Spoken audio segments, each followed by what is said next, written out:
आप सभी का स्वागत है मेरे YouTube चैनल में। आज मैं आप सभी को सोशियोलॉजी थर्ड सेमेस्टर के अंतर्गत जितना भी सिलेबस है वो सारा सिलेबस मैं कवर करूंगा। मैं आप सभी को ये गारंटी दे रहा हूँ लिख के कि इसमें से मेरे इस वीडियो में से 90% जो पेपर है 90% पेपर इसमें से आएगा। मात्र मेरे इस नोट्स में से, इस वीडियो में से आपका सोशियोलॉजी का 90% पेपर आएगा, क्योंकि सिर्फ मैंने 6 पेजों में पूरे सिलेबस को कवर किया है। सोशियोलॉजी के पूरे सिलेबस को कवर किया है मात्र 6 पेजों में। जो मैं आपको लघु और दीर्घ उत्तरीय प्रश्न बताने जा रहा हूँ, इसमें सभी सभी पूरा सिलेबस है, इसमें सभी क्वेश्चन आंसर हैं और पूरा सिलेबस है।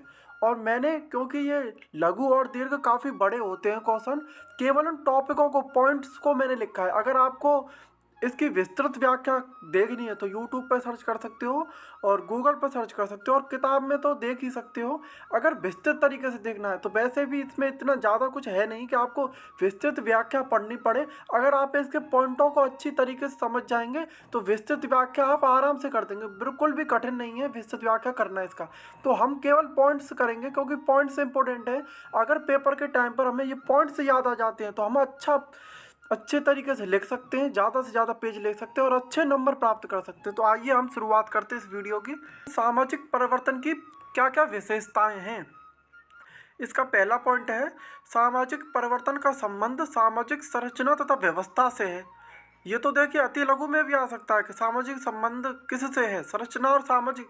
देखिए सामाजिक परिवर्तन का संबंध सामाजिक संरचना से होता है, सामाजिक व्यवस्था से होता है। एक स्वाभाविक प्रक्रिया, देखिए सामाजिक परिवर्तन एक स्वाभाविक प्रक्रिया है। सार्वभौमिक प्रक्रिया, ये सदैव रहती है, शाश्वत है। ये प्रक्रिया जो परिवर्तन है ना, प्रकृति का परिवर्तन शाश्वत है। इसलिए शाश्वत शब्द का एक और समानार्थी शब्द होता है जिसे हम कहते हैं कि सार्वभौमिक, मतलब सदैव परिवर्तन होता रहता है। सार्वभौमिक प्रक्रिया, ठीक है। एक गुणात्मक प्रक्रिया, एक तुलनात्मक होता है, यह तुलनात्मक होता है, यह एक जटिल तथ्य है। देखिए मैंने शॉर्टकट में लिखा है प, तो इसका मतलब है सामाजिक परिवर्तन की निश्चित भविष्यवाणी संभव नहीं है। सामाजिक परिवर्तन का चक्रीय तथा रेखीय स्वरूप। हमारा नेक्स्ट क्वेश्चन है विकास की प्रमुख विशेषताएं। देखिए विकास की प्रमुख विशेषताओं में होंगी आर्थिक वृद्धि, प्रौद्योगिक वृद्धि, टेक्नोलॉजी या तकनीक। अब नेक्स्ट है हमारा विकास की प्रमुख विशेषताएं। देखो जो प्रौद्योगिक को हम हिंदी में तकनीक भी कहते हैं और विकास भी कहते हैं। प्रौद्योगिक शब्द को हिंदी में तकनीक और विकास भी कहते हैं, ये ध्यान रखना है, ठीक है। विकास की प्रमुख विशेषता क्या है? आर्थिक वृद्धि, प्रौद्योगिक वृद्धि, गतिशीलता, प्रकृति पर नियंत्रण, विकास की प्रकृति मापनीय है, सांसारिक लक्ष्य, जटिलता, धार्मिक विश्वास में ह्रास। तो मैं आपको थोड़ा डेफिनेशन थोड़ा समझा देता हूँ इस क्वेश्चन को, और जितने भी मैं आपको बताने जा रहा हूँ थोड़ा थोड़ा समझाते हुए चलूँगा। पॉइंट्स को हमको तो अच्छे तरीके से याद कर लेना है, लेकिन जो अंदर डेफिनेशन है थोड़ा थोड़ा मैं आप सभी को समझाऊंगा, क्योंकि ज़्यादा टाइम हमें नहीं देना है इस वीडियो में। तो नेक्स्ट आते, देखिए जब विकास होता है तो आर्थिक विकास अवश्य होता है। ऐसा असंभव है कि विकास हो रहा हो और आर्थिक विकास न हो। ये समझ लेना, जहाँ आर्थिक विकास होगा वहीं विकास हो सकता है, केवल वहीं विकास हो सकता है, और एक के रहते दूसरा का रहना असंभव है, ठीक है, ठीक है। और नेक्स्ट आता है प्रौद्योगिक विकास। जब विकास करता है कोई देश तो टेक्नोलॉजी में, तकनीक में, ज्ञान में भी आगे बढ़ता है, तो इसको हम ज्ञान की वृद्धि या तकनीक की वृद्धि को प्रौद्योगिक वृद्धि कहते हैं, ठीक है। नेक्स्ट आता है गतिशीलता। उस क्षेत्र में गतिशीलता बढ़ जाती है, जैसे उस क्षेत्र में या देश में गतिशीलता बढ़ जाती है जहाँ विकास होता है। देखिए खेती का तरीका बदल जाता है, खेती की टेक्नोलॉजी बदल जाती है, ठीक है, और तरीका बदल जाता है और उसके जीवन में परिवर्तन होता है। गतिशीलता, बिल्डिंग तेजी से बनने लगती है, गांव तेजी से शहर बनने लगते हैं, सड़क, हॉस्पिटल, इन सब का तेजी से निर्माण होने लगता है। इन सभी प्रक्रियाओं को क्या कहा जाता है? गतिशीलता। नेक्स्ट है प्रकृति पर नियंत्रण। प्रकृति को नियंत्रित करने की मनुष्य कोशिश करता है, ठीक है, प्रकृति को नियंत्रित करने की कोशिश करता है। और जो हम क्या करते हैं, पानी की टंकी बनाते हैं, पानी की टंकी बनाते हैं, ठीक है, लेकिन ये प्रकृति के विरुद्ध है, प्रकृति के विरुद्ध है। प्रकृति के साथ अगर हमें जीना है तो हमें तालाब बनाना चाहिए, ठीक है, लेकिन हम तालाब नहीं बनाते, क्या बनाते हैं? पानी की टंकी बनाते हैं। तो प्रकृति को हम नियंत्रित करने की कोशिश करते हैं, लेकिन मनुष्य इतना मूर्ख है कि प्रकृति को नियंत्रित करने की चक्कर में महामारियों को बुलवाता है और आपदा विपदाएं प्रकृति ऐसी ऐसी देती है कि एक एक बार में 10-10 लाख लोगों को स्वाहा करती है प्रकृति। इसलिए प्रकृति से छेड़छाड़ मत करिए, प्रकृति पर नियंत्रण मत करिए, ठीक है।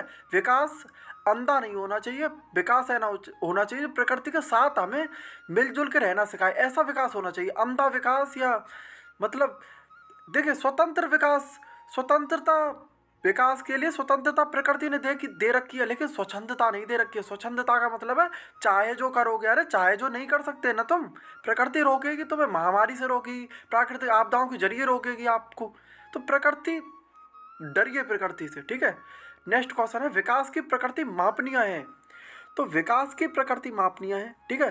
विकास को हम माप सकते हैं, कितना विकास हुआ है, ठीक है। ओके, नेक्स्ट, जैसे गांव का विकास तो ज़्यादा नहीं होता, ठीक है, शहर का विकास ज़्यादा हो जाता है, तो उसको हम माप सकते हैं कि अरे इतना शहर निर्मित हो गया, इतने क्षेत्र में शहर विकास हो गया और इतना अधिक विकास हुआ। तो ये मापनीय होता है। सांसारिक लक्ष्य, अरे सांसारिक लक्ष्य होते हैं कि स्कूल, कॉलेज, यूनिवर्सिटी, बड़ी बड़ी बिल्डिंग, बड़े बड़ा घर, बड़ा बड़ा मकान, बड़ा बड़ा खाना, बड़ा बड़ा कपड़ा, बड़ा बड़ा छोटा छोटा कपड़ा, इस तरीके से आप समझ लीजिए। तो ये सांसारिक लक्ष्य होते हैं, संसार में कुछ प्राप्त करने की इच्छा ही सांसारिक लक्ष्य। नेक्स्ट, जटिलता, धार्मिक विश्वास में हास। देखिए विकास की प्रमुख विशेषता धार्मिक विश्वास में हास माना गया है, लेकिन जरूरी नहीं है कि ऐसा हो, जरूरी नहीं है कि धार्मिक हास हो। तो इस पॉइंट को सच भी कह सकते हैं, 50-50 सच है, 50-50 झूठ है। क्योंकि कई बार ऐसा देखा गया है कि अमेरिका के विकसित शहरों में भी धार्मिक विश्वास में हास कहीं कहीं नहीं हुआ है, बहुत ज़्यादा विश्वास हो रहा है, ठीक है। तो इस जरूरी नहीं है कि विकास का मतलब धार्मिक विश्वास में हास हो। ये पॉइंट गलत भी हो सकता है, इसको चुनौती दे सकता है, कोई भी चुनौती दे सकता है। तो मैं चुनौती नहीं दे रहा हूँ, लेकिन मैं बस इतना कहूँगा कि आप इस पॉइंट को याद करो चाहे मत करो, आपके विवेक के ऊपर है। नेक्स्ट क्वेश्चन है हमारा, प्रकृति की प्रमुख विशेषताएं। प्रकृति एक सांस्कृतिक तथ्य है, ठीक है। प्रगति क्या होती है? प्रगति के सांस्कृतिक विशेषताएं। प्रगति एक सांस्कृतिक तथ्य है। प्रगति वांछित उद्विकास है। प्रगति की अवधारणा तुलनात्मक है। प्रगति का संबंध सामूहिक जीवन से है। प्रगति की अवधारणा परिवर्तनशील है। प्रगति का संबंध जागरूक और चेतन प्रयत्नों से है। देखिए प्रगति क्या होती है? मनुष्य का जागरूकता का स्तर है। ये प्रगति मनुष्य के जागरूक होने का एक स्तर है और इसी को परिभाषित किया गया इन पॉइंटों में, ठीक है। आपके लिए ज़्यादा कठिन नहीं है। नेक्स्ट क्वेश्चन है, सूचना प्रौद्योगिकी की विशेषताएं। देखिए सूचना प्रौद्योगिकी क्या होता है? जैसे सूचना प्रौद्योगिकी होता है जिसके माध्यम से सूचनाएं, एक संग्रहित सूचनाएं या फिर सूचना एकत्रित करके प्रसारित की जाती है, प्रचारित की जाती है या उन्हें लोगों तक पहुंचाया जाता है। ये सूचना प्रौद्योगिकी कहलाता है। सूचना प्रौद्योगिकी क्या होता है? प्रौद्योगिकी का मतलब होता है तकनीक, ठीक है। इसको पहुंचाने की जो तकनीक है, सूचना को पहुंचाने की जो तकनीक है, उसकी क्या क्या विशेषताएं हैं? देखिए साधनों की संपूर्णता होना आवश्यक है। टीवी, केबल, टावर, ठीक है, ये केंद्र बनाना आवश्यक है। बहुत सी चीज़ें आवश्यक होती हैं जिन्हें साधन कहते हैं। तो साधनों की संपूर्णता, कानून का पालन अनिवार्य, कानून और नियम का पालन अनिवार्य करना पड़ेगा, उसी के तहत हर चीज़ नहीं दिखा सकते ना। तो इसी तरीके से नेक्स्ट है संगठित प्रकृति। नेक्स्ट है 3 मुख्य भाग, मुद्रित, विद्युत, दृश्य, श्रव्य, संचार। नेक्स्ट क्वेश्चन देखिए ये ज़्यादा कठिन नहीं है, अब 3 मुख्य भाग हैं। 3 देखिए सूचना मुद्रित क्या होता है? जैसे अखबार है, पत्रिकाएं हैं, ये मुद्रित हैं। न्यूज़पेपर है, पत्रिकाएं हैं, ये चीज़ें हैं, किताब, कॉपी, ये चीज़ें मुद्रित है। विद्युत मतलब टीवी, मोबाइल, इंटरनेट के माध्यम से। दृश्य श्रव्य संचार मतलब लोगों को डायरेक्ट बताना, ठीक है। नेक्स्ट क्वेश्चन है पश्चिमीकरण की विशेषताएं। एक तटस्थ अवधारणा। देखिए पश्चिमीकरण क्या होती है? एक तटस्थ अवधारणा है, एक व्यापक अवधारणा है।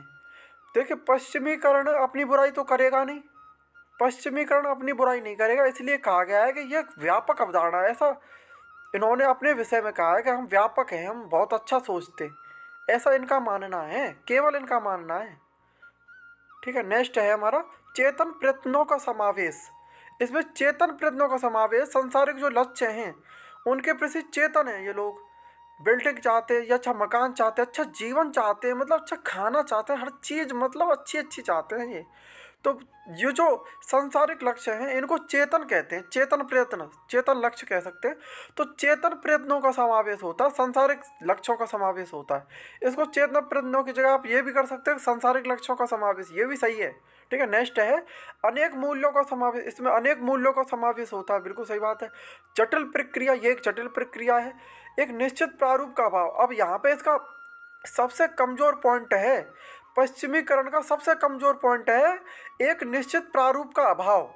इसमें एक निश्चित प्रारूप का अभाव है। ये कहाँ से प्रकट हुई है, कहाँ से जा रही है, कहाँ तक जाएगी और कैसे स्वरूप में इसे परिवर्तित होना है, आगे इसका क्या भविष्य है। पश्चिमीकरण, पश्चिमी संस्कृति का कुछ भी नहीं कह सकते, कुछ भी नहीं कह सकते कि इसका पश्चिमीकरण का क्या भविष्य है, कुछ भी नहीं कह सकते। ठीक है, तो एक निश्चित प्रारूप का अभाव है। इसमें जो अभाव पाया जाता है बस यही कमजोरी है। जबकि भारतीयवादी दृष्टिकोण में और भारतवादी प्रारूप में एक एक निश्चित प्रारूप है। भारत का एक निश्चित प्रारूप है, ठीक है, लेकिन पश्चिमीकरण का कोई निश्चित प्रारूप नहीं है। तो इसलिए सबसे कमजोर पॉइंट माना जाता है ये इसका। पश्चिमीकरण का संबंध किसी सामान्य संस्कृति से नहीं है। और जो पश्चिमीकरण संस्कृति है इसको महान बताने की कोशिश की गई है। इसको महान बताने की कोशिश करी गई है, इसकी प्रशंसा करने की कोशिश करी है। और जो ये पॉइंट आप पढ़ रहे हैं ना, इसे पश्चिमी विद्वानों ने ही लिखा है। और सीधी बात है, कौन अपनी संस्कृति की बुराई चाहेगा, कौन अपने पश्चिमीकरण की बुराई चाहेगा। तो अपनी बुराई कोई नहीं चाहता है। इसलिए अच्छी बात है, मलाई मलाई चीज़ें आपको पेश कर दी गई हैं, आप इस मलाई को खाइए। तो मतलब आपको केवल वही पढ़ना है जो पश्चिम के लोग आपको दे रहे हैं। आपका मौलिक चिंतन क्या है वो आप जाने, आपका मौलिक चिंतन क्या है वो उनके लिए कोई महत्वपूर्ण नहीं है। नेक्स्ट क्वेश्चन आता है हमारा, वैश्वीकरण की विशेषताएं। सार्वभौमिकरण, ठीक है, वैश्वीकरण की विशेषता सार्वभौमिकरण, एकीकरण, समरूपता, समीपता, तकनीकी योग्यता, कुशलता, शक्ति का केंद्रीकरण। ये वैश्वीकरण की विशेषता है। देखिए, वैश्वीकरण जब होता है तो शाश्वत होता है, मतलब सभी के लिए होता है, हर कोई उसे अपनाता है। ठीक है, एकीकरण, कोई एक चीज़ ही पूरी दुनिया में फैल जाती है तो एकीकरण हो जाता है, हर चीज़ एक दूसरे से जुड़ जाती है तो एकीकरण हो जाता है। ठीक है, टेस्ट। समरूपता, सभी समान रूप से उस चीज़ का पालन करते हैं या उस चीज़ का मतलब उपभोग करते हैं। तो समीपता, पूरा विश्व एक गांव की भांति हो जाता है। जो वैश्वीकरण है उसके ऐसा प्रतीत होता है जैसे पूरा विश्व एक गांव, एक घर, एक शहर की तरह, एक घर की तरह प्रतीत होता है। तो सब एक दूसरे समीप आ जाते हैं वैश्वीकरण से। समीपता, तकनीक, योग्यता। नेक्स्ट हमारा आता है सामाजिक आंदोलन की विशेषता। देखिए, सामाजिक आंदोलन के लिए एक संगठनकारी ढांचा होना जरूरी है। ठीक है, संगठन होना जरूरी है। या तो आप पैसा देके भीड़ बुलाइए, तो पैसा देने के लिए कुछ लोगों को एकत्रित करने पड़ेगा, उनको पैसे देने पड़ेंगे कि आप इतने लोगों को खरीद के हमारी इस आंदोलन में लेकर आइए। ठीक है, खरीद के लेके आइए। जब पैसे मिलेंगे तो वो लोग संगठन में आंदोलन करने के लिए आएंगे। ये चीज़ आपको किताब में नहीं लिखनी है, कॉपी में, नोटबुक में ये चीज़ नहीं लिखनी है कि पैसे खरीद के भीड़ जुटानी है। ये चीज़ें नहीं लिखनी है, इन चीज़ों पे एग्जाम में आपको नंबर नहीं देगा प्रोफेसर।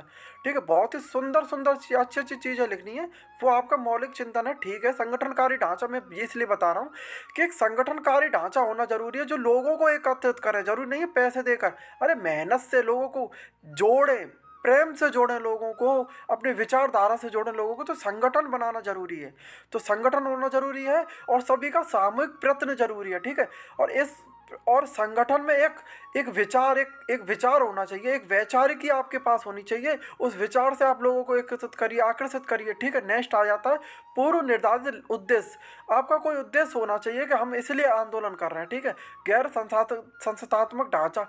ठीक है, नेतृत्व करने वाला एक लीडर होना चाहिए। ठीक है, और शोषण और बेचैनी की भावना, जब लोगों में शोषण की भावना प्रबल होती है और बेचैनी की भावना प्रबल होती है कि जब सरकार की नीतियों के खिलाफ वो असंतोष करते हैं, सरकार की नीतियों के खिलाफ या वैश्विक सरकार की नीतियों के खिलाफ जब असंतोष पैदा हो जाता है, तब एक आंदोलन खड़ा किया जाता है। उसके लिए आंदोलन केवल देश में ही नहीं होते, देश के लिए ही नहीं होते, देश वैश्विक मुद्दों के लिए भी होते हैं। केवल देश के मुद्दों के लिए नहीं होते, वैश्विक मुद्दों के लिए भी आंदोलन होते हैं और होते रहे हैं। ये ध्यान रखना। आंदोलन का संबंध किसी स्थान से जरूरी नहीं है कि किस स्थान से हो, वैश्विक समस्या से भी हो सकता है। नेक्स्ट क्वेश्चन है, नेक्स्ट पॉइंट है हमारा व्यवस्था विरोधी प्रकृति। देखिए, व्यवस्था का विरोध करने की प्रवृत्ति इस आंदोलनों में होती है। नेक्स्ट आता है सामाजिक परिवर्तन के कारक। सामाजिक परिवर्तन के प्रमुख कारक है, जननांग के कारक होता है, प्रौद्योगिक कारक होता है, सांस्कृतिक कारक होता है। ठीक है, जननांग के कारक में आएगा जन्म दर, मृत्यु दर, जनसंख्या, संरचना, अप्रवास, उत्प्रवास। प्रौद्योगिकी कारक में यंत्रीकरण, जीवन की नवीन विधियाँ, परिवहन, संचार के नए साधन, अणुशक्ति, प्रौद्योगिक ज्ञान। सांस्कृतिक कारक, सांस्कृतिक विलंबना, प्रौद्योगिक विलंबना, उप पर संस्कृति का प्रसार, नवाचार, सांस्कृतिक संघर्ष, वैचारिक परिवर्तन। ठीक है, देखिए ये ये चीजें हैं, इन चीजों को आपको परिभाषित देखे। सांस्कृतिक कारक में आप सामाजिक आंदोलन सामाजिक परिवर्तन के कारकों को आप सांस्कृतिक कारकों में कैसे बताएंगे? सामाजिक परिवर्तन के कारक बताने हैं आपको, ठीक है। देखिए, सामाजिक परिवर्तन के जो कारक हैं, समाज में परिवर्तन लाते हैं। देखिए, सांस्कृतिक विलंबना ला सकती है, सांस्कृतिक प्रौद्योगिक विलंबना। पर संस्कृति, मान लीजिए कोई ऐसी पर संस्कृति, मान लीजिए जब एक एक समूह दूसरों की संस्कृति को अपनाने लगता है, तो सामाजिक परिवर्तन होने लगता है, ठीक है। या तो आप अपनी संस्कृति को दूसरों पर हावी कर दें, या फिर किसी के आप प्रभाव में आ जाएं संस्कृति के। तो ये दो चीज़ें हैं ना, प्रभावित करना या प्रभावित होना, ये सामाजिक परिवर्तन का एक कारक होता है, ठीक है। नेक्स्ट आता है संस्कृति का प्रसार। आप तो या तो आप संस्कृति का प्रसार करिए, या जो कोई कर रहा है उसको मानिए, ठीक है। इस तरीके से, या आप न्यूट्रल हैं, तो न्यूट्रल आपको ये दुनिया रहने नहीं देगी, कहीं ना कहीं आपको पक्ष में या विपक्ष में ला के खड़ा कर देगी, न्यूट्रल नहीं रहने देगी। ये दुनिया का व्यवहार है, इसलिए स्वतंत्र रहना बहुत कठिन है, न्यूट्रल रहना बहुत कठिन है। अपने अपने मौलिक विचारों पर जीवन जीना हंसी खेल नहीं है, बहुत कठिन होता है ये, ठीक है। क्योंकि आपकी सोच को, आपके मौलिक विचारों का अपहरण करने की बहुत कोशिश की जाती है, और यही हो रहा है इस दुनिया में, पूरी दुनिया में यही हो रहा है कि मौलिक चिंतन का अपहरण कर लिया जाता है, मनुष्य के मौलिक चिंतन का अपहरण कर लिया जाता है, उसकी बुद्धि को लगभग लगभग खत्म कर दिया जाता है। एक विचार उसके मस्तिष्क में बैठ जाता है ना, तो लगभग सब विचारों को, प्रवेश द्वार को बंद कर देता है। तो इसलिए सत्य क्या है, सच क्या है, हमेशा इसकी शोध में रहना चाहिए। जो लोग अपने आप को वैज्ञानिक मान लेते हैं और अंतिम निष्कर्ष पे पहुंच जाते हैं, ऐसे लोग मूर्ख हैं, ऐसे लोग मूर्ख हैं। और इसलिए सत्य की शोध, अपने आप को एक शोधकर्ता मानकर जीवन भर सत्य की शोध करनी चाहिए। किसी भी स्वतंत्र विचारों को अपनाना चाहिए, किसी के विचारों में प्रभावित नहीं होना चाहिए, और और ऐसा भी नहीं करना चाहिए कि आप प्रभावित हो गए तो दूसरों पे हावी हो जाएं सोच को लेके कि ऐसा है, फलाना है, फलाना है। तो न तो अपनी संस्कृति को, आपको क्या मौलिक विचारों का आपको आप अवश्य रखना, अपने मौलिक विचारों को जिंदा रखिए, क्योंकि इसे मारने की वैश्विक कोशिश की जा रही है, ठीक है। नेक्स्ट आता है नवाचार। नवाचार वो चीज़ें होती है सामाजिक परिवर्तन लाने की, जैसे तकनीक होता है, तकनीक के माध्यम से सामाजिक परिवर्तन होता है। नवाचार मतलब तकनीक। सांस्कृतिक संघर्ष, संस्कृतियों में संघर्ष हमेशा होता रहता है। एक संस्कृति दूसरी संस्कृति को नष्ट कर देना चाहती है, और दूसरी संस्कृति कहती है कि मैं तुझे नष्ट। कुछ संस्कृति जन्म ही इसलिए लेते हैं कि फलानी फलानी संस्कृति को नष्ट करना है, समझ रहे हो तुम। कुछ संस्कृति इसलिए आती है इस दुनिया में तो हम हावी हो जाए इस दुनिया में। तो बहुत सी संस्कृतियाँ हावी होने की कोशिश करती हैं, चाहे वो वैज्ञानिक हो चाहे अवैज्ञानिक हो, सही हो या चाहे गलत हो, इससे उन्हें कोई मतलब नहीं होता है। उन्हें बस हावी होना है दुनिया में, संघर्ष को बढ़ाना है। तो ये जो संघर्ष एक दूसरी संस्कृति में होता है, इसी को सांस्कृतिक संघर्ष कहते हैं। वैचारिक परिवर्तन क्या है? वैचारिक परिवर्तन, जब देखिए समाज में परिवर्तन होता है, जब लोगों के विचारों में परिवर्तन हो जाता है। मैंने आपसे कहा था ना कि वैश्विक षड्यंत्र किए जा रहे हैं आपके विचार को अपहरण करने के। तो वैचारिक परिवर्तन क्या है? ये जो जो षड्यंत्र पूरी दुनिया में चल रहे हैं कि आपके विचार को नष्ट कर देने के, आपके विचार का अपहरण कर लेने के, स्वतंत्रता के, आपके मौलिक विचारों को अपहरण कर लेने के। तो जब ये चीज़ें कोशिश पूरी हो जाती है और आपके विचार नष्ट हो जाते हैं और मौलिक चिंतन नष्ट हो जाता है, तो आपके विचार नष्ट हो जाते हैं। तो इस प्रकार से आपके जो विचार है वो परिवर्तित हो जाते हैं। तो इसी को वैचारिक परिवर्तन कहा जाता है, ठीक है।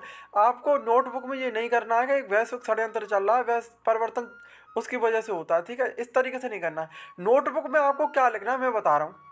नोटबुक में आपको ये लिखना है, जब कोई सांस्कृतिक आंदोलन या कोई ऐसी वैचारिकी मनुष्य के मन में प्रभाव छोड़ती है, और मनुष्य के जब मन के जो विचार हैं जब वो बदल जाते हैं, जब विचारों में परिवर्तन हो जाता है, मान लीजिए कि जब अपने धर्म और संस्कृति को मानने नहीं लगता है, तर्क को ज़्यादा महत्व देने लगता है, विचार को ज़्यादा महत्व देने लगता है, तर्क हावी हो जाता है, उसका जो मौलिक विचार था बचपन से जिसे माँ ने उसकी सिखाया, अपनी माँ को लगभग अपनी माँ जैसे विचार को जो त्याग देता है, मौलिक चिंतन को त्याग देता है, तो ये समझ लीजिए उसके विचार का अपहरण हो जाता है, विचार खत्म हो जाता है, विचार एक नया विचार बदल जाता है, तो एक नया विचार आ जाता है।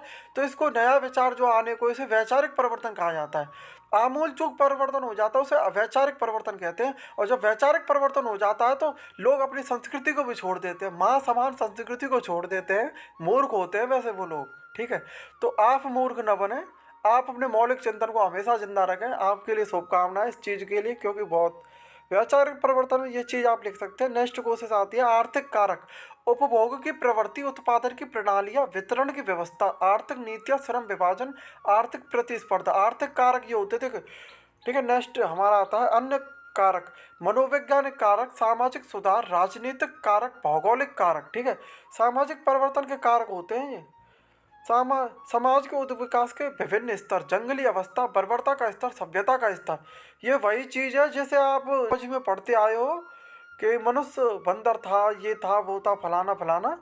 वही चीज इसके अंदर ठूस देना भर के कि मनुष्य पहले बंदर था, ऐसे विकास होता चला गया, फिर गाँव में रहने लगा, फिर मनुष्य पहले जनजातियों में रहता था, फिर गाँवों में रहने लगा, फिर गाँवों से उप शहरों में आया, उप शहरों से फिर शहरों में आया, शहरों से फिर वो महाशहरों में गया, फिर महाशहरों में बस के वो महामानव मॉडर्न आदमी बन गया।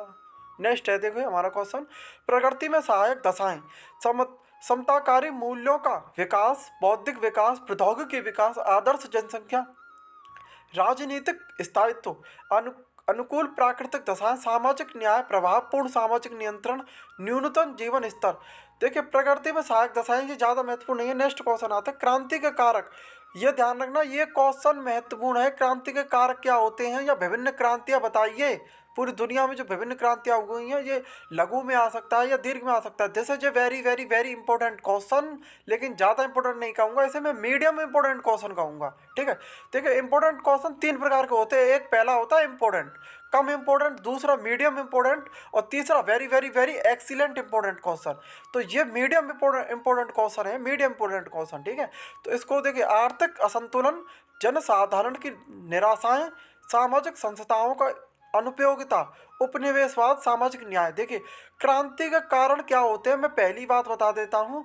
देखिए क्रांति तभी होती है जब मनुष्य के मन में असंतोष होता है, जब अपने जीवन के प्रति जब असंतोष होता है, जो चीज़ वो प्राप्त करना चाहता है वो उसे प्राप्त नहीं होती है। ठीक है, तो कुछ ऐसे लोग होते हैं, कुछ ऐसे संगठन होते हैं, या कुछ ऐसे राजनीतिक दल होते हैं जो उन्हें अपनी मीठी मीठी मीठी मीठी चुपड़ी चुपड़ी चुपड़ी चुपड़ी बातों में फंसा के उन्हें ऐसा झांसा सा देते हैं कि तेरी जो इच्छा है उसे हम कभी ना कभी पूरा कर देंगे, तू बस एक्टिव रहे, हमारा काम कर, हमारी राजनीति का काम कर, हमारी पार्टी का प्रचार कर, हमारी संस्था का प्रचार कर। उसे बहला फुसला के एक तरीके से उसको हम कह सकते हैं कि उसको रोबोट बना देते हैं, रोबोट कि उसके माइंड में अपने विचारों को फिट कर दिया, उसको लालच दे दिया कि तेरी इच्छाओं को मैं पूरा करूँगा, तू नहीं तो तेरी इच्छाओं को, तुझे नहीं तो तेरी आने वाली औलादों को हम महान महान ये सुख देंगे, ये फ्री देंगे, ये रेवड़ी देंगे, वो रेवड़ी देंगे, तो बहुत कुछ चीज़ें देंगे हम, तेरी औलाद को देंगे।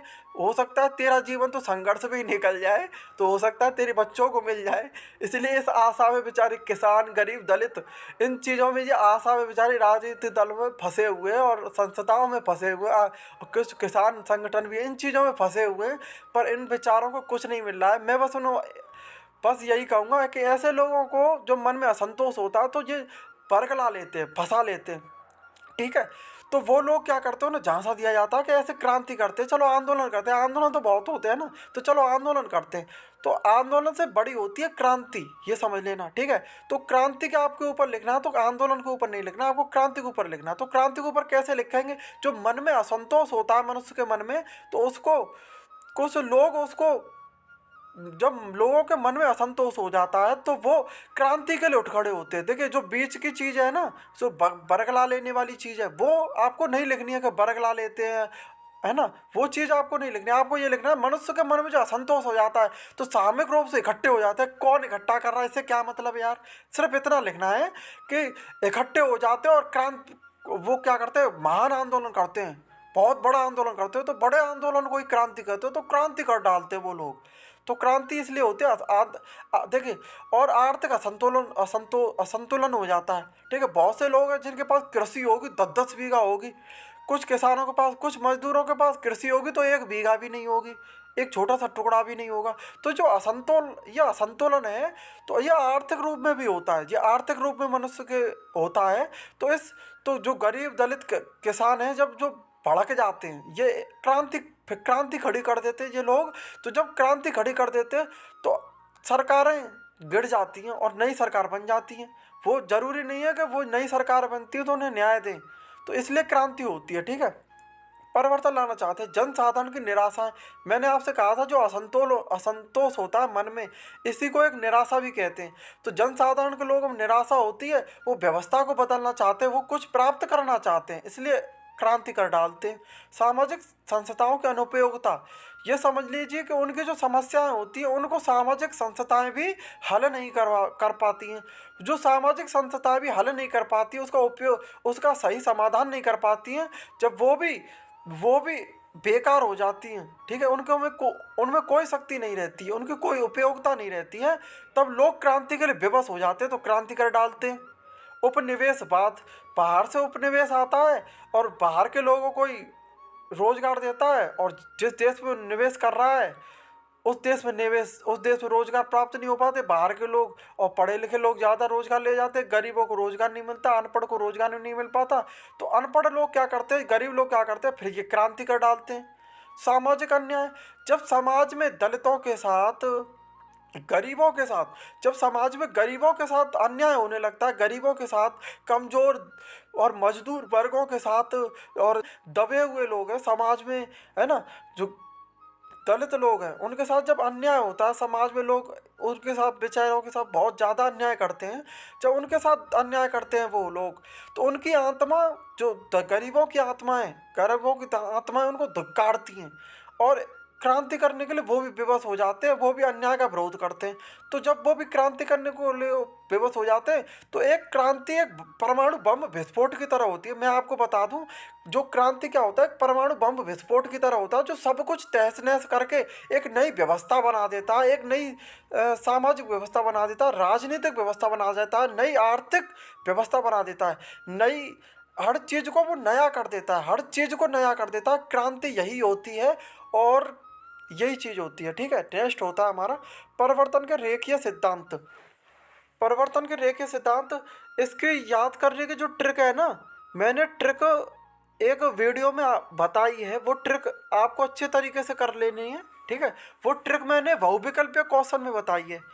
आप मेरे बहुविकल्पीय क्वेश्चन का वीडियो देख लीजिए, सोशियोलॉजी थर्ड सेमेस्टर वाली बहुविकल्पीय क्वेश्चन का वीडियो देख लीजिए, उसमें मैंने परिवर्तन और चक्रीय सिद्धांत और परिवर्तन के सिद्धांत किस किस ने प्रतिपादित किए, उन सभी लेखकों के नाम आप उंगलियों पे याद कर लेंगे, उंगलियों पे, ठीक है। तो इसलिए बहुत अच्छी ट्रिक बताइए, उस वीडियो को आप देख लीजिए, आराम से देख लीजिए, उसी के अंदर है बहुविकल्पीय प्रश्नों के ऊपर मैंने इस थर्ड सेमेस्टर सोशियोलॉजी की बहुविकल्पीय क्वेश्चन के ऊपर एक वीडियो बनाई, उसमें ट्रिक दे रखी है, ठीक है। उस ट्रिक को देख लीजिए, लंबी हो जाएगी वीडियो, इसलिए ट्रिक नहीं बता रहा हूँ मैं। देखिए, परिवर्तन के रेखीय सिद्धांत के स्पेंसर ने सिद्धांत दिया, मार्गन ने दिया, कॉम्प्ट ने दिया। सामाजिक परिवर्तन के चक्रीय सिद्धांत दिया, स्पेंगलर ने दिया, सोरोकिन ने दिया, टाइनबी ने दिया, परेटो ने दिया, ठीक है, ठीक है, इन सब ने दिया। और अगर आपको ये सिद्धांत, देखिए, ये मैं आपको बता दूं, ये थर्ड कॉलम में आता है, very important, very excellent important question है ये। तो परिवर्तन के रेखीय सिद्धांत और परिवर्तन के चक्रीय सिद्धांत वेरी वेरी इंपॉर्टेंट है, ध्यान रखना है, बहुत ज़्यादा इंपॉर्टेंट क्वेश्चन है। इसके आने की प्रबल संभावना है, और एक क्वेश्चन तो आना ही आना है, लिख के गारंटी है मेरी। इन दोनों सिद्धांतों में से कोई एक सिद्धांत का क्वेश्चन आएगा, चाहे तो वो दीर्घ में आएगा, चाहे लघु में आएगा। मेरे को लगता है कि दीर्घ में आने की अत्यधिक संभावना है, और लघु में आएगा तो इस तरीके से आएगा। देखिए, लघु में आएगा तो इस तरीके से आएगा कि परिवर्तन के रेखीय सिद्धांत की संक्षिप्त विवरण दीजिए, किस किस ने इसके सिद्धांत का सभी प्रतिपादन समानार्थी किया था, शब्द हैं, संक्षिप्त इनका रूप से सभी का बताइए। एक ही अर्थ तो है। संक्षिप्त रूप से पूछेगा, ज़्यादा लेखकों के बारे में नहीं पूछेगा आपसे, ठीक है। नेक्स्ट आता सामाजिक परिवर्तन के चक्रीय सिद्धांत, ये हो चुका है। सूचना प्रौद्योगिकी के प्रकार कौन कौन से? प्रिंट मीडिया, रेडियो, टेलीविजन, भूमंडलीय संचार, टेलीफोन, भारत में मोबाइल फोन, इंटरनेट, ठीक है। ये आपको ज़्यादा बताने की जरूरत नहीं है, ये तो आप कोई भी कर देगा। सूचना प्रौद्योगिकी, ये आपको यही करना। प्रिंट मीडिया क्या होते हैं? समाचार पत्र, जिससे समाचार छापे जाते हैं, ये घर घर में बांटा जाता है, और इस तरीके से पूरे ये प्रिंट मीडिया बहुत ज़्यादा पूरे विश्व में विख्यात है। और रेडियो तो ग्रामीण क्षेत्रों में मिलता है, और शहरी क्षेत्रों में भी सुनते हैं। ऐसे बुजुर्ग लोग, प्रौढ़ लोग ज़्यादातर रेडियो ही पसंद करते हैं। और टेलीविज़न में आपको लिखना है कि महिलाएं टेलीविज़न ज़्यादा पसंद करती हैं, और शादी के बाद तो टेलीविज़न का चस्का महिलाओं पे बहुत ज़्यादा होता है। बिना टेलीविज़न के और मोबाइल के महिलाएं जिंदा नहीं रह सकती, बिना खाने के वो जिंदा रह सकती हैं। और सॉरी, खाना खाना तो ज़रूरी है, खैर खाने के बिना कोई नहीं जीवित रह सकता। तो ये मैं आपको इस तरीके से बता रहा हूँ, इस तरीके से आपको लिखना है, ठीक है। नेक्स्ट आता है सूचना प्रौद्योगिकी विकास के प्रयत्न। प्रौद्योगिकी विकास बोर्ड, प्रौद्योगिकी विकास बोर्ड, सूचना प्रौद्योगिकी राष्ट्रीय परिषद, सूचना प्रौद्योगिकी सूचना सहायक कार्यक्रम, राष्ट्रीय ई गवर्नेंस योजना, साइबर सुरक्षा, सूचना प्रौद्योगिकी अधिनियम। इसके बारे में थोड़ा थोड़ा आपको बताना है। सामाजिक परिवर्तन में सूचना प्रौद्योगिकी की भूमिका। सामाजिक व्यवस्था में परिवर्तन, सामाजिक संरचना पर प्रभाव, सामाजिक संबंधों पर वस्तुकरण, सामाजिक स्थिरीकरण में। यह आप अच्छी तरीके से वीडियो पॉज करके क्वेश्चन को देखिए, वीडियो पॉज करके देखिए। नेक्स्ट क्वेश्चन है हमारा संस्कृतिकरण को प्रोत्साहन देने वाली दशाएं। देखिए संस्कृतिकरण आपको पता है ये धर्म और संस्कृति से जुड़ा हुआ है, ठीक है। तीर्थ स्थान तथा मठ मंदिर का विकास, राजनीतिक व्यवस्था, लोकतांत्रिक व्यवस्था, यातायात व्यवस्था, संचार व्यवस्था, समताकारी कानून, औद्योगिकीकरण व नगरीकरण, समाज सुधार आंदोलन। देखिए संस्कृतिकरण को प्रोत्साहन देने वाली दशाएं क्या होती हैं? वही धर्म और संस्कृति प्रचारित होती है समाज में और दुनिया में जो सभी को समान मानती हो। सभी को समान मानने वाली धर्म और संस्कृति ही पूरे विश्व में फैलती है। एक उदाहरण के लिए आपको दूंगा, हिंदुत्व और हिंदू धर्म की, जो हिंदुत्व की और हिंदू धर्म की जैसे अध्यात्म भी कहते हैं, अध्यात्म की संस्कृति ये मानती है कि परमेश्वर प्रत्येक प्रत्येक हृदय में, प्रत्येक मनुष्य में परमेश्वर निवास करता है, जो एक समताकारी दृष्टिकोण है। इस दृष्टिकोण के कारण हिंदू संस्कृति या आध्यात्मिक संस्कृति पूरी दुनिया में फैली हुई है और पूरी दुनिया में फैल रही है, बहुत तेजी से फैल रही है।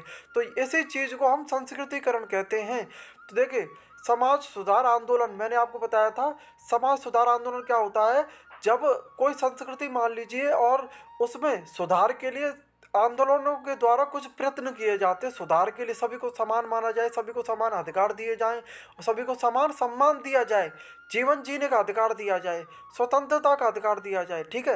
हर चीज़ की स्वतंत्रता दी जाए उन्हें, लेकिन स्वच्छंदता नहीं। स्वच्छंदता मतलब कानून का पालन तो करना ही होगा, कानून के हिसाब से ही रहना होगा। तो सभी समान हो ये कानून भी बनना चाहिए और सभी समान माना जाए, सभी को समान अधिकार दिए जाएं, सभी को जीवन जीने का अधिकार दिया जाए, स्वतंत्रता, सभी को समान सम्मान दिया जाए, क्योंकि बिना सम्मान के भी मनुष्य जीवित नहीं रह सकता, ये ध्यान रखना। सम्मान भी सभी के लिए जरूरी होता है। समाज सुधार आंदोलन सुधार के लिए प्रयत्न करने के लिए आंदोलन किए जाते हैं।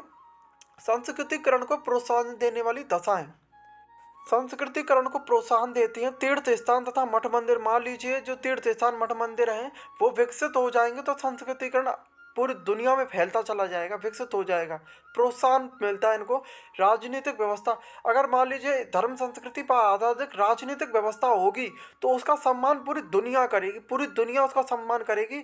और जिस संस्कृति की कोई राजनीतिक व्यवस्था नहीं होती है वो संस्कृति दुनिया में कोई प्रभाव नहीं छोड़ पाती है, ठीक है। नेक्स्ट आता है लोकतांत्रिक व्यवस्था। एक लोकतांत्रिक व्यवस्था होनी चाहिए। यातायात व्यवस्था, देखिए तीर्थ स्थान और मठ मंदिर तक पहुंचने के लिए एक यातायात व्यवस्था अच्छी होनी चाहिए। मान लीजिए कोई तीर्थ स्थान कोलकाता में या मथुरा में स्थित है और वहां तक पहुंचने के लिए लोगों के पास यातायात सुविधा ही नहीं है, पता ही नहीं है कि वो कहाँ पर है, तो लोग कैसे जाएंगे वहां पर? यातायात व्यवस्था होनी चाहिए, सुचारू व्यवस्था और अच्छी व्यवस्था होनी चाहिए, तभी तो इस संस्कृति को प्रकरण को प्रोत्साहन मिलेगा। संचार व्यवस्था मतलब टेलीविजन, रेडियो और ये इन चीज़ों में, अखबार, ये सब चीज़ों में इसका प्रचार होना चाहिए, मठ मंदिरों का प्रचार होना चाहिए, तभी लोग वहाँ पे जाएंगे और तभी लोग संचार व्यवस्था से प्रचार होना चाहिए। ये चीज़ भी संस्कृतिकरण को प्रोत्साहन देती है। समताकारी कानून, सभी समान रहे कानून में, जो पहले बता दिया ये पॉइंट तो मैंने। औद्योगिकीकरण व नगरीकरण, ठीक है, ये चीज़ भी विकसित होकर, ये चीज़ भी शहरीकरण नगरीकरण भी प्रोत्साहन देते हैं।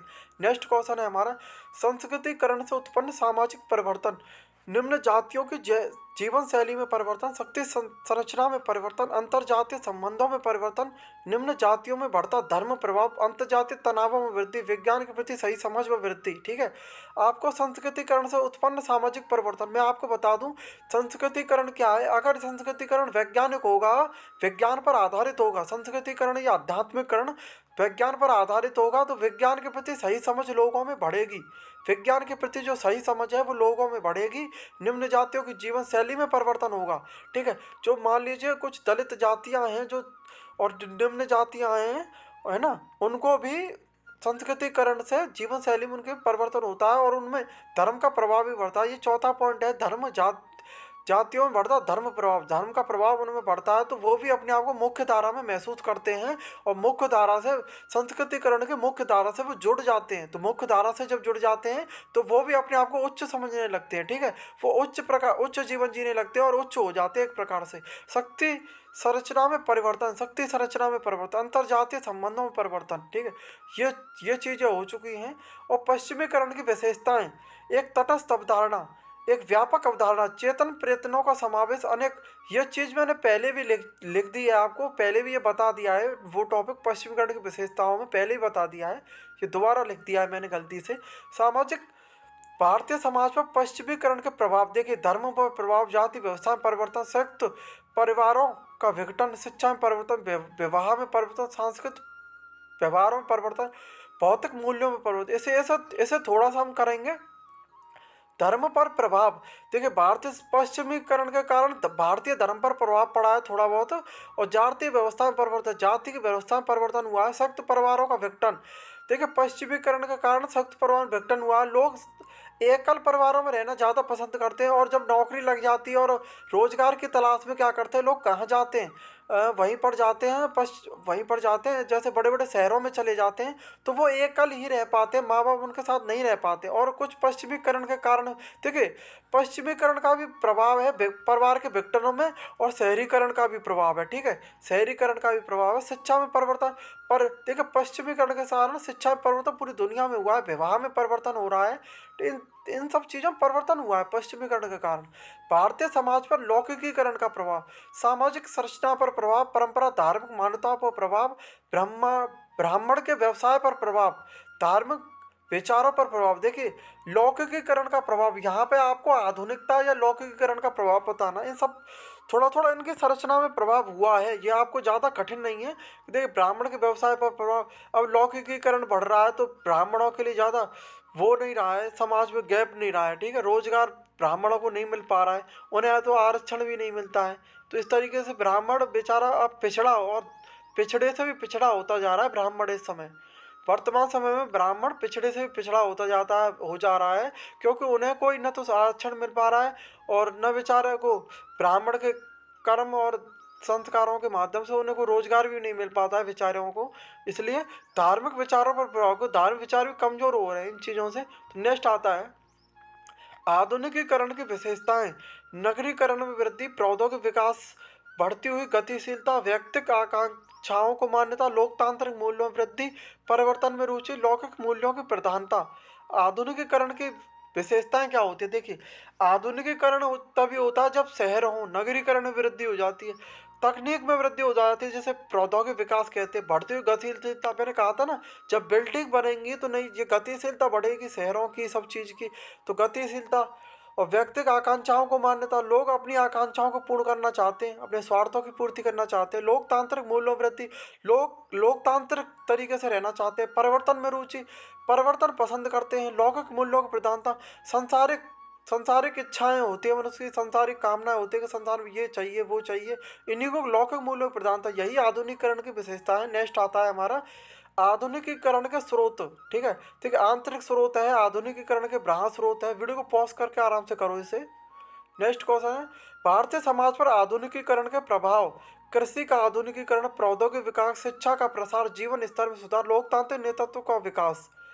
भारतीय समाज पर आधुनिकीकरण के प्रभाव, देखिए आधुनिकीकरण के कारण कृषि का तरीका बदल गया। आपको ये लिखना है, कृषि का तरीका बदल गया है। पहले बैलगाड़ी से कृषि करते थे, मतलब बैलों को जोत कर कृषि करते थे, अब तो ट्रैक्टरों से करते हैं। बिना ट्रैक्टर के तो कोई करता ही नहीं है।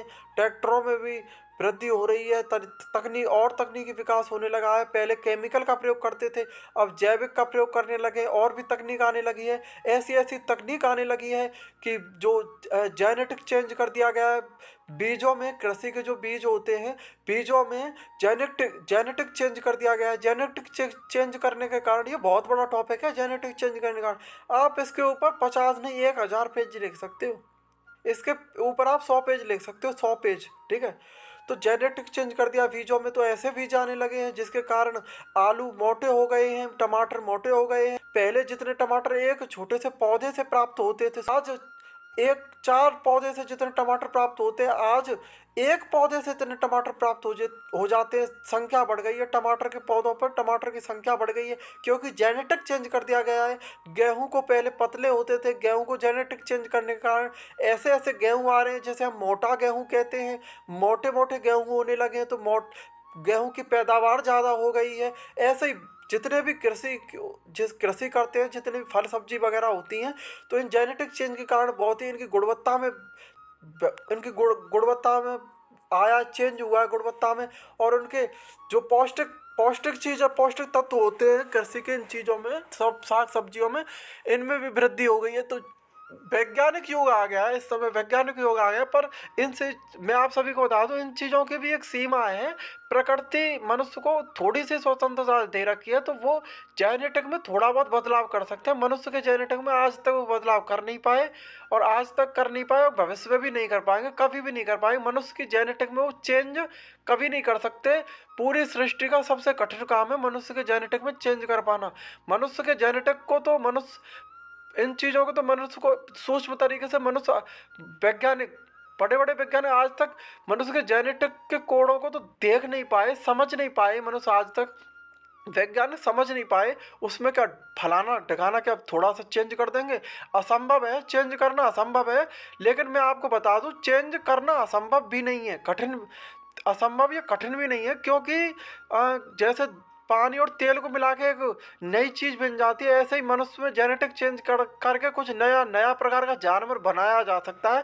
पर जो मौलिक, जो आपको जैसा वांछित विकास चाहिए, जेनेटिक चेंज चाहिए, जैसा आपको जेनेटिक चेंज चाहिए, वो जेनेटिक चेंज कर पाना कठिन है। वैज्ञानिक ये मानते हैं अगर मनुष्य के जेनेटिक चेंज कर दिया जाए, डीएनए और जेनेटिक मनुष्य के जेनेटिक में, डीएनए में उसका चेंज कर दिया जाए, जीन में, जैसे जीन को जीन कहते हैं, जीन में यदि चेंज कर दिया जाए, तो मनुष्य की जो भविष्य में बीमारियां होने वाली हैं, आज की मनुष्य की 10वीं पीढ़ी 11वीं पीढ़ी तक में जो बीमारियां होने वाली हैं, उसका भी निवारण किया जा सकता है, ऐसा वैज्ञानिक मानते हैं।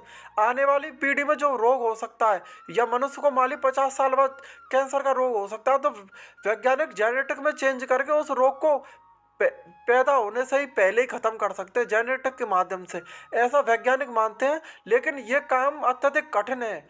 मैं आपको कह रहा हूँ कि मनुष्य के जेनेटिक में चेंज कर पाना, जो मान लीजिए बहुत से लोग पतले होते हैं, या किसी किसी की लंबाई कम होती है, तो जेनेटिक में चेंज करने के कारण इन चीज़ों में परिवर्तन किया जा सकता है, तो मनुष्य की लंबाई को भी बढ़ाया जा सकता है, और उसके गुणसूत्रों में बहुत सी चीज़ों में परिवर्तन किया जा सकता है मनुष्य के में। तो इन चीज़ों को वैज्ञानिक नहीं कर पा रहे हैं, क्योंकि ये बहुत कठिन है, बहुत कठिन। केवल पहले का जो अध्यात्म विज्ञान था, जिसे अध्यात्म विज्ञान कहते हैं, ठीक है, जिसका अध्यात्म विज्ञान था, जैसे कह सकते हैं हिंदुत्व विज्ञान था, हिंदुओं का विज्ञान था, वो इतना समर्थ था कि जेनेटिक में चेंज करने में समर्थ थे। वो लोग जो भारत के प्राचीन ऋषि मुनि थे, वो जेनेटिक चेंज करने में समर्थ थे। लेकिन आज का विज्ञान इतना तरक्की नहीं कर पाया। लेकिन हमारे जो ऋषि मुनि थे, वो पहले इतनी तरक्की कर चुके थे कि मनुष्य के जेनेटिक चेंज करने में समर्थ थे वो, ठीक है। आज का विज्ञान जो पदार्थ है उसे ऊर्जा में नहीं बदल सकता है, लेकिन पहले जो ऋषि मुनि थे वो पदार्थ को ऊर्जा में बदल सकते थे, ठीक है। नहीं, आज नहीं कर सकते। लेकिन देखिए, एक ग्राम पदार्थ को ऊर्जा में चेंज कर दे, तो उससे पूरी दुनिया को बिजली दी जा सकती है, 10 साल तक बिजली दी जा सकती है पूरी दुनिया को, ठीक है। तो एक ग्राम पदार्थ में इतनी ताकत होती है कि 10 साल तक पूरी दुनिया को बिजली दी जा सकती है। तो एक ग्राम पदार्थ में इतनी बिजली होती है, ठीक है, इतनी ऊर्जा होती है। तो पदार्थ को ऊर्जा में चेंज कर पाना विज्ञान के लिए लगभग असंभव है। लेकिन अध्यात्म विज्ञान हमेशा इसमें समर्थ रहा है, और अध्यात्म विज्ञान के लिए कभी कठिन नहीं रहा है। इसका एक उदाहरण मैं आपको दूंगा। पिरामिड ऐसी चीज़ थे जो बिजली सप्लाई करते थे पूरी दुनिया में, ठीक है। पहले जो प्राचीन परंपरा है, भारत की आध्यात्मिक परंपरा है, जिसके माध्यम से पिरामिड भी भारतीयों ने ही निर्मित किए थे। हालांकि इसे इतिहासकार सच नहीं मानते, लेकिन यही सच है, और इतिहासकार सच नहीं मानते इस बात को, लेकिन सच यही है। और आध्यात्मिक विज्ञान के माध्यम से भारतीय लोगों ने ही पिरामिडों का निर्माण किया था, ये सच है। आपको किताबों में एक पूरी दुनिया में इसको एक एजेंडे और एक षड्यंत्र के तहत आप सभी को पढ़ाया नहीं जा रहा है, लेकिन यही सच है कि पिरामिड भी भारतीयों ने ही बनाए थे, सच यही है।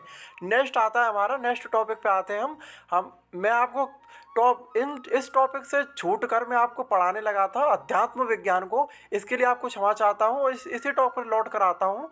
देखिए, भारतीय समाज पर आधुनिकता के जो प्रभाव हैं, प्रभाव हर चीज़ में पड़ रहा है। जीवन स्तर में सुधार हो रहा है, उससे प्रौद्योगिकी विकास हो रहा है। देखिए, मैंने कृषि का आपको विकास बताया, आपकी जेनेटिक चेंज किया जा रहा है और प्रौद्योगिकी विकास, तकनीक में विकास भी हो रहा है। जनरेटर, नई नई तकनीक आ रही है। देखो, कृषि में तकनीक आ गई, हर क्षेत्र में नई नई तकनीक आ रही है।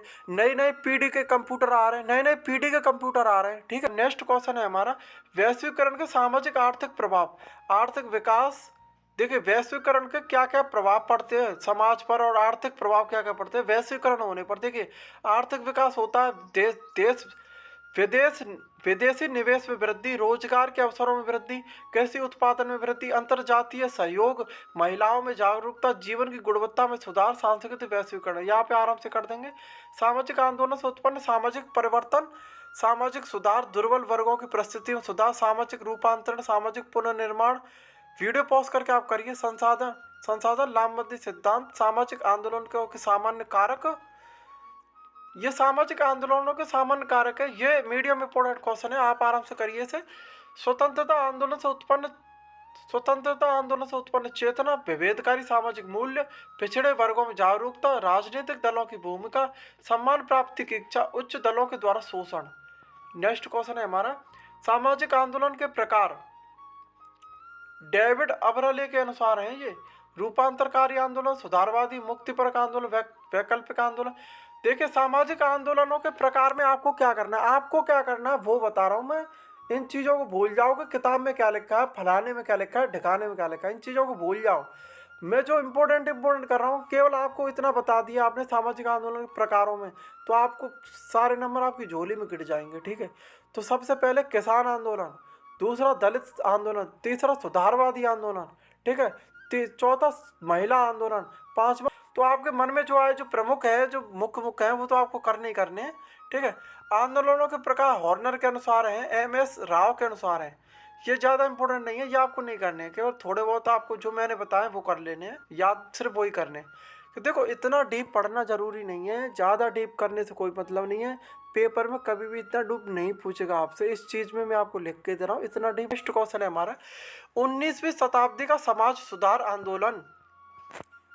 देखिए, ब्रह्म समाज आंदोलन, इनको याद करने की एक ट्रिक मैंने बताई है, उस ट्रिक को हमेशा याद रखना। प्रमुख आंदोलनों की ट्रिक, मैंने जो वीडियो बनाई है प्रमुख आंदोलन ट्रिक, उसमें आंदोलनों की याद करने की एक ट्रिक है। ट्रिक इतनी सिंपल है, इतनी अच्छी है कि मतलब कह नहीं सकता, दिल और मन खुश हो जाता है ऐसी ट्रिक सुन सुन के, तो मज़ा आ जाता है मतलब। तो इसलिए आप भी पढ़ाई करना है तो पढ़ाई मज़े के साथ करिए, उस ट्रिक को देख लीजिए, इस वीडियो को भी देख लीजिए ट्रिक के माध्यम से। तो मैंने उस वीडियो में ये बताया हुआ है, इसलिए मैं इसको दोबारा नहीं बताऊंगा आपको। इसके समाज सुधार आंदोलन क्या क्या हुए हैं, ये 19वीं शताब्दी का समाज सुधार आंदोलन है। विद्रोही आंदोलन, ये कर लीजिए, ये इंपोर्टेंट है थोड़े से। ये संथाल आंदोलन, बिरसा मुंडा आंदोलन, गोंडवाला आंदोलन, ये विद्रोही आंदोलन है। स्वतंत्रता से पूर्व का किसान आंदोलन, इसकी ट्रिक मैंने बताई है। स्वतंत्रता के बाद के किसान आंदोलन, ये भी ट्रिक में आ जाता है, उसी वीडियो को देख लेना। ठीक है, उसमें ट्रिक बहुत अच्छी है, एक बार कर लोगे ना दिल खुश हो जाएगा तुम्हारा।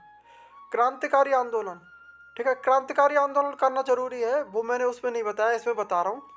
सन 1857 की क्रांतिकारी स्वतंत्रता आंदोलन, भारत छोड़ो आंदोलन। देखिए, शॉर्ट में लिख रखा है मैंने, आ का मतलब है आंदोलन। फ्रांस की क्रांति और रूस की क्रांति, ठीक है, ये क्रांतिकारी आंदोलन है, ये क्रांतिकारी आंदोलन है। देखो, भारत में 1857 में क्रांति हुई थी, क्रांतिकारी स्वतंत्रता आंदोलन था। तो ऐसे ही फ्रांस की क्रांति, रूस की क्रांति, ये बहुत क्रांतियाँ हुई हैं। प्रतिरोधी या प्रतीकात्मक आंदोलन, पितृ अधिकार आंदोलन, गर्भ निरोधक आंदोलन, संप्रदाय विरोधी आंदोलन। ठीक है, नेक्स्ट आता है समकालीन कृषक आंदोलन, तेभागा, नक्सली, श्वेत। ठीक है, समकालीन कृषक आंदोलन वो किसान आंदोलन में आ जाता है। देखो, किसान आंदोलन बार बार याद करना जरूरी नहीं है, एक ही बार में कर लेना किसान आंदोलन कितने हैं। ठीक है, कृषक आंदोलन के प्रमुख कारण क्या क्या रहे हैं। तो कृषक आंदोलन कारण, पहले देखो, अपने आप मन से सोच के देखो। ठीक है, बहुत से आंदोलनों के कारण होते हैं। पहला कारण तो लोगों के मन में असंतोष होता है। दूसरा कारण कृषि का असमय नष्ट हो जाना, बारिश ओला उनके कारण कृषि नष्ट हो जाती है। बारिश और ओलों के कारण कृषि नष्ट हो जाती है। सूखा पड़ जाता है, इसके कारण कृषि नष्ट हो जाती है। तो किसान आंदोलन ये भी होता है, सूखे के कारण किसान आंदोलन हो सकता है। ठीक है। रोजगार प्राप्त न हो पाना, उचित मूल्य न मिलना, खेतियों का, फसलों का उचित मूल्य न मिलना, और बड़े बड़े जो भूमि स्वामी हैं शोषण करते हैं उनके तरफ, उन्हीं उनके तरीके, इसके कारण भी आंदोलन होते हैं। और राजनीतिक लोग भी अपने अपने स्वार्थ के लिए लोगों को भड़काते हैं, राजनीतिक दलों के कारण भी आंदोलन होते हैं। तो मैंने आपको समझा दिया है, वीडियो को पॉज करके आप समझ लेना और भी कर लेना इसे। नेक्स्ट है भारतीय प्रमुख पर्यावरण आंदोलन, भारतीय प्रमुख पर्यावरणीय आंदोलन। देखिए पर्यावरणीय आंदोलन महत्वपूर्ण है, मैं आप सभी को बता रहा हूँ। जैसे जो वेरी इंपॉर्टेंट क्वेश्चन आपको अच्छे से करना है, दीर्घ में या लघु में आएगा ये क्वेश्चन, आ भी सकता है, बहुत संभावना है इसकी। चिपको आंदोलन, देखिए पर्यावरण आंदोलन का उल्लेख कीजिए, इस तरीके से आ सकता है। चिपको आंदोलन आपको पता है, आपने 12th 11th में पढ़ा था। विश्नोई समाज आंदोलन भी कह सकते हैं, या विश्नोई आंदोलन भी कह सकते हैं। नर्मदा बचाओ आंदोलन, शांत घाटी आंदोलन, एपिको आंदोलन, खनन विरोधी आंदोलन। ठीक है, इसकी थोड़ी विस्तृत व्याख्या किताब में आप पढ़ना। दलित आंदोलन के विभिन्न चरण, मुगल शासन, भक्ति आंदोलन, ब्रह्म समाज, प्रार्थना समाज, आर्य समाज। ठीक है, ये आपको मैंने बताया, इसकी ट्रिक मैंने दूसरी वीडियो में बताई है। ठीक है, उसे कर लेना आराम से। ये हमारा वीडियो पूरा हो गया है। सभी आपको दीर्घ और लघु मैंने क्वेश्चन बता दिए। मैं आपको बता दूं, इसमें से 90% पेपर इसी में से फंसेगा, इससे बाहर कुछ भी नहीं जाएगा। 90%, 85 से 90% तक आपका पूरा जो पेपर आने वाला है इसी वीडियो में से आने वाला है। इसलिए अब मुझे आप लोग दीजिए इजाज़त, आपकी हमारी मुलाकात होगी नेक्स्ट वीडियो में।